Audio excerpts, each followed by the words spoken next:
সারা দেশে বিএনপির সর্বস্তরের নেতাকর্মী সমর্থক ভাই ও বোনেরা, গত ১.৫ দশকে সারা দেশে বিএনপি সহ গণতন্ত্রের পক্ষে বিভিন্ন দল ও মতের নেতাকর্মীদেরকে অবর্ণনীয় নির্যাতন, নিপীড়ন সহ্য করতে হয়েছে।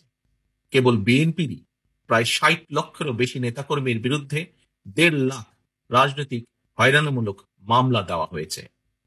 বিএনপির কেন্দ্রীয় নেতা ইলিয়াস আলী, কমিশনার চৌধুরী আলমের মতন অনেক নেতাকর্মীরা আজ পর্যন্ত নিখোঁজ, খুঁজে পাইনি আমরা। শুধুমাত্র বিএনপি করার অপরাধে হাজার হাজার নেতাকর্মী সমর্থককে গুম, খুন, অপহরণ করা হয়েছে।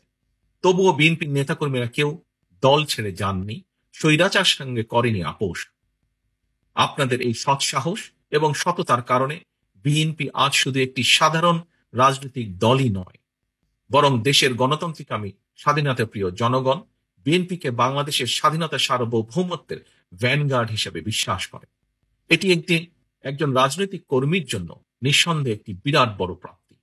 এ কারণেই দলের সর্বস্তরের প্রতিটি নেতাকর্মীকে আরো বেশি দায়িত্বশীলতার পরিচয় দিতে হবে, আচরণে হতে হবে আরো বেশি সতর্ক এবং সংযত।